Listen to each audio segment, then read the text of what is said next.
Hey guys, what is up and welcome to a new Tesla update video. So today, as per usual, let's go over Tesla stock. Let's go over the market. Let's talk about what happened today in the market with a pretty nice green day in the market today, especially for Tesla stock. I'll give you my thoughts moving forward and all of that good stuff. So ladies and gentlemen, as per usual, if you enjoyed, don't forget to hit that like button. This is not financial advice. I am not a financial advisor. And of course, if you do enjoy my technical analysis, thoughts on the charts, etc., well, I do share my thoughts with my members every single day the market is open, as the market is trading and whatnot, constantly sharing thoughts there. So if you're interested, definitely check it out. Just $3 a month, mainly on Tesla stock, sometimes other stocks, or $5 a month gets you access to the second tier, which includes NVDA, and plus, of course, the first tier. So link is below if you're interested. But again, that is just obviously me sharing my thoughts, not financial advice. But yeah, jumping into it, Tesla closing the day with a pretty whopping 12% on the day, closing at $278 per share. Pretty crazy considering just literally a week ago we were talking about, we were in the 220s essentially, right? And now we're already almost at 300. Pretty wild stuff. I'm not gonna lie, pretty wild stuff. But this is kind of what we were talking about, right? We were mentioning how there's some trend sort of shifting in Tesla stock, right? We've been talking about that for the past week or so. And again, a lot of people expect things when someone says, oh, it's starting to turn bullish. Most people nowadays just expect the next day has to be 10% or you're just wrong, right? It's just not that simple, guys. It's not that simple, right? Things take time for bottoms to form, for tops to form. Like I said, even when we were up here on I don't know, the daily or the weekly, like this didn't just top out and crash the next day. It took like a week or two. It formed a top, maybe even longer, right? You have to understand that. So like, even when I say these kind of things, like right over here, yeah, sure, it might go down a bit more, but again, that's just how things work. Like, it just feels like everyone nowadays has like ADHD or something. They need the stock to go up the next day, or it's like, you're wrong, right? So, just reiterating very quickly, right? What kind of, what caused this trend change and this sort of shift, right? Well, we were mentioning how, obviously the main thing I wanted to see was the fact that we wanted to see this EMAs cross over like the way they did today, of course, but nonetheless, we were mentioning how, they're getting much tighter, and on top of that, they're starting to get Tesla started to close above the 50 EMA on the 1 hour chart, right? Those were the first signs. Other signs were the fact that we ended up, when we came down here, we ended up printing a higher low, right? Now, obviously, there was no guarantee that this was the bottom, right? There was still a risk of it going lower, of course, right? But once we started getting this shift up, and once we started seeing this price action right around here, that's when you start kind of thinking, okay, things are actually starting to shift. It's no longer as bearish. The EMAs are getting tighter. Price action is getting stronger. It's doing things it hasn't done since the downturn pretty much began, right? You have to understand these sort of things, right? And that's essentially what we started seeing, especially late into the end of last week. But even earlier than that, right? If you just do a simple kind of mean reversion type analysis, right? This is what I was mentioning. Again, these take time. Like, yeah, I'll say something like, oh, it's closer to a bottom than not. Like I was saying when we're down here in the 220s, 230s, right? I was saying how I think we're closer to a bottom than not.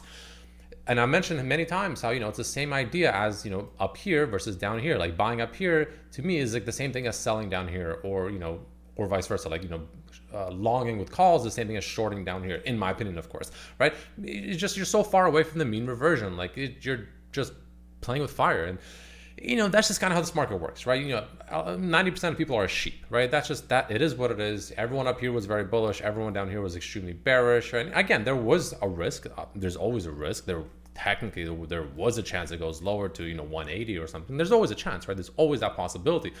But statistically, the chances of that happening, in my opinion, were lower than, at the very least, a short-term bounce from there, right? Mainly because you're so stupidly oversold, like it's almost comical, and just like we were comically overbought over here. Another way to, again, this is the final point before we dive into what's happening next, at least in my opinion, is sentiment. Look at the sentiment. Everyone across, like almost everywhere, was saying that Tesla's going to zero, Elon Musk is a fraud, and blah, blah, blah, blah, blah, blah, right? Everyone was saying all these things. And, you can even look at my comments. Like, actually, I use my comments as, an indicator in a sense, right? Where, you have a lot of people getting very, very bearish constantly. Like, lower lows next week, hold on to your pants. Okay, congratulations, you were wrong. We're up 12%, right?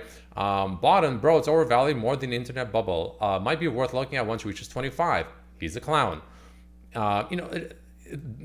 This guy is just, I don't know what he's on about. Richard at bottom of 160. Like, everyone's very bearish, right? Tesla just dropped like the hardest it's ever dropped ever. Very unlikely it bottomed, right? It's just, you have to look at sentiment sometimes. Again, when you have a stock that drops this much, this fast, this aggressively, like, you're probably closer to a bottom than not. Like, yeah, it looks dire and yeah, it looks bad, but Everyone was like, look at the comments back here. Go back to these videos. Look at the comments. Everyone was bullish. Everyone was screaming 600, and everyone was mad at me for saying that I think it's pretty, not the best area to buy, in my opinion.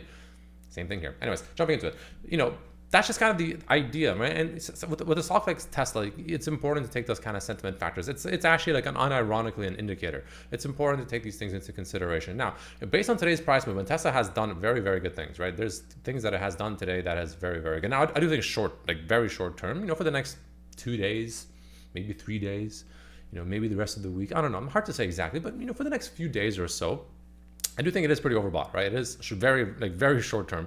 It is a little bit on the where is the damn thing I'm looking for? It is overbought, right? So let's go to the 1 hour. This is like my very short term sort of what can happen for the next week, maybe 2, closer to a week, right? What can happen for the next week? This is what the 1 hour chart usually likes to tell me, right? Well, we ended up getting this beautiful breakout over here, right? Beautiful breakout. Now we didn't get the retest.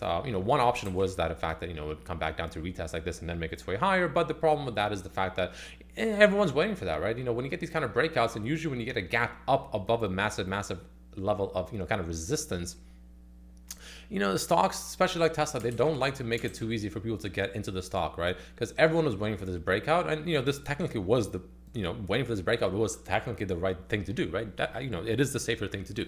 But sometimes stocks like Tesla, what they like to do is they like to get these massive gap ups like this, and then potentially not even come back down to retest it, right? And then everyone that's waiting for this retest to enter and swing it back up, they don't get that opportunity, right? This stock likes to do these kind of things, right? Not just Tesla, but especially Tesla.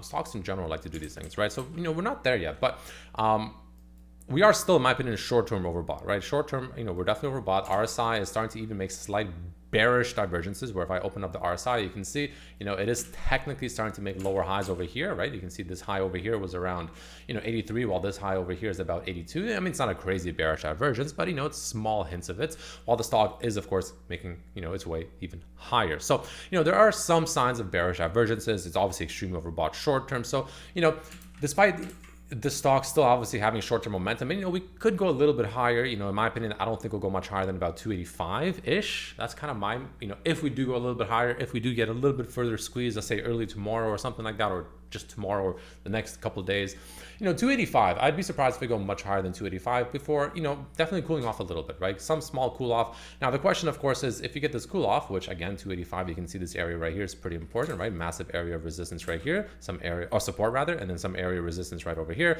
So this kind of 285 we'll say mid-ish 280s, 282, 285, 287, mid 280s, we'll say something like that, right?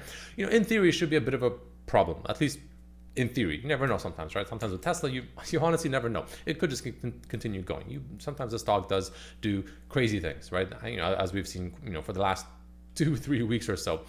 But, theoretically speaking, this should be a bit of a resistance here, right? And this should, if we go a little bit higher, that would be my main target. Whether it's right around here, or whether it's a little bit higher around the mid 280s, I do believe one of these two areas right around this general vicinity should start providing at least some level of resistance. Now, this doesn't mean that it has to go like all the way down like this, right? It could also just mean a small pullback, right? Maybe we pull back to like mid 260s potentially, right? Maybe we just go sideways, right? There's also a possibility. Like you never really know how it's going to quote unquote correct, if you will, right? Because you can have a sideways correction, you can have a small pullback. Like there's so many different ways they can do it that it's impossible to know which one it's going to do, other than the fact that, well, I think that there is a potential that this is just going to be a decent resistance. How it decides to react is anyone's guess, but that's going to be the level to watch for any potential slight bearish reaction, I would say. Now the momentum is really strong, there's no doubt about that, but again, when the RSI is this oversold and it's starting to show me slight signs of bearish divergences, that's when I start getting a little bit more, slightly more cautious. And so for me, the way I just do it is I just simply sell calls against my shares, right? I don't have to be as correct as just simply outright selling my shares. I still get paid, and the best part is if the stock actually does essentially do a sideways correction and kind of just goes sideways like here between 285 and then say 270 for the rest of the week, fantastic for me. I'm making money while it's just doing nothing. So that's a win for me. So I don't really care what it does. I'm getting paid regardless, right? So that's kind of how I'm doing it personally. Now the daily chart is also looking pretty solid. Daily chart absolutely looking pretty decent, right? No questions asked about that. We talked about the MACD flipping last week. I think it was on Thursday, which it did. Pretty much pretty crazy follow through. Like if you just went off of the MACD, man, you made an absolute killing the last 3 days, right? That would have been a beautiful entry. But RSI is looking pretty good. It's still below 50. We want to see the RSI start getting back above 50, but you can see even the RSI, right? It doesn't get too far away from the moving average, right? It's also another way to play mean reversion in a sense where, this little yellow line right here, which is like that kind of average, if you will, of the RSI, every time it's fallen too far below, it comes back up, right? Every time it's fallen too far below, it comes back up to it. And now we're really far away from the average, right? Which is why I'm saying the stock short term, at least, even on the daily, it's a little bit on the overbought side. So we need, this RSI moving average, if you will, to catch up to the stock a little bit, right? We need on the 1 hour, for instance, these moving averages down here to kind of catch up to the stock. Like even the 21 EMA is below us. Like we're even way above the 8 EMA on the 1 hour chart, which is sitting at 270. Like we're even well above that on the 1 hour, right? 21, we're well above that as well. Eventually these will catch up, whether that's the stock coming back down to it, whether, the stock essentially starts going sideways and then they catch up to the stock, like whichever case it may be, whichever path it takes, like we don't know, which is why I like to sell calls, because I don't know which one it'll do. The point is the fact that, I do expect that the stock will, again, hit a bit of a wall, short-term resistance for the next, few days or so. Let the, EMAs catch up, for instance, whether it catches up or the stock goes back down to it, or a mix of the two, right? We don't know. But the point is, I expect something like that to take place. Again, could be as early as as tomorrow, could take until Wednesday, Thursday, maybe it'll be Friday. I don't know for sure, but that's the general vicinity of what I'm seeing, right? Let's take a very quick look at the weekly. Now, the weekly is actually getting pretty close to a bit of a mean reversion. If I take away those from now, do I have this on 30? This might be on, no, it's on 20. Interesting. Wow, it's all the way up here. Well, if we get a true weekly mean reversion, this would be putting Tesla back to like almost the mid 300s. You never know, honestly, with Tesla stock, but that would take some time. MACD is showing its first higher low, which is a nice sign to see. RSI is starting to also kind of revert to the mean. You can see with the average. Right, so that's pretty normal. Like it was how far away from this was, right? Again, it's the same concept, another mean reversion type strategy. Anytime the RSI has been this far away, what has it done? It's, in the coming weeks, it's reverted back to the mean. What has it done here? Reverted back to the mean. What do you think it's going to do when it's this far away from the mean? Well, everyone in the YouTube comments will tell you it's going lower. It's going to $50 per share. Well, in fact, if you remove emotion and just look at the stock and look at this as emotionless as possible and use actual brain cells as opposed to emotion, you'd realize that it's probably going to revert back to the mean over the course of the next, again, this is a weekly, over the next few weeks, right? And if, whatever this price ends up being, it's probably somewhere in the mid to maybe even 320s-ish region, right? Something like that is my guess, right? But, that's just another example of the way to look at it, right? The same with this kind of mean reversion. Again, this is a weekly. This will take time. It's not going to happen tomorrow. It could with Tesla. You never know, but just something to keep in mind, right? So that's something else to watch for. Going back to the daily really quickly, right? I want to point out the fact that, technically speaking, if we do get past, 285, the mid 280s, in my opinion, if we get past the mid 280s, that's looking pretty good. The next main target, in my opinion, would be closer to about 307 to 310, followed by, depending on how fast it happens, we can even potentially reach about $320 per share, which is this channel resistance right around over here that we're obviously now pretty much back in. Not too bad, right? So, a lot of people got shaken out over here, right? A lot of people, I'm sure, got shaken out pretty aggressively, but sometimes that's just how things roll, right? It is what it is. Now, going back over here on the weekly one last time, we also have, of course, the EMAs, right? The EMAs are all kind of, bundled together, if you will, ranging anywhere from about 290 all the way up to about, closer to 320. So just, again, the way I look at it right now is, again, mid-ish 280s, I do expect some serious resistance to start kicking in.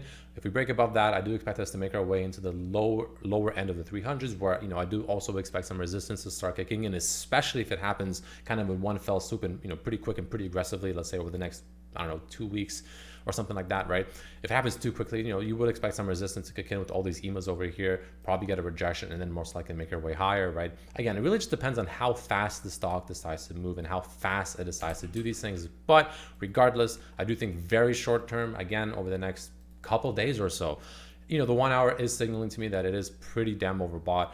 Some slight bearish divergences are starting to form. I do expect the EMAs to play catch up. I do expect Tesla to most likely consolidate somewhere around this vicinity. Worst case scenario comes back down to about the mid to low 260s. But I expect one of these two paths to continue. I don't know which one it'll be. Maybe it's like this and then we go higher. Maybe we come down to 260 and then go higher. but I do expect it to ultimately still go higher after this sort of small mini correction over the next few days or so potentially comes into fruition. And from there, we'll of course reassess as to what to expect moving forward. In terms of options flow on Tesla stock, surprisingly pretty neutral actually. 5 million confirmed bearish flow according to Black Box. I'd assume some profit taking definitely took place today, but nonetheless, for the most part, overall more bullish flow throughout the day did come in on Tesla than not. So let's see how that plays out. But all in all, thanks for watching, and I'll see you tomorrow. Peace.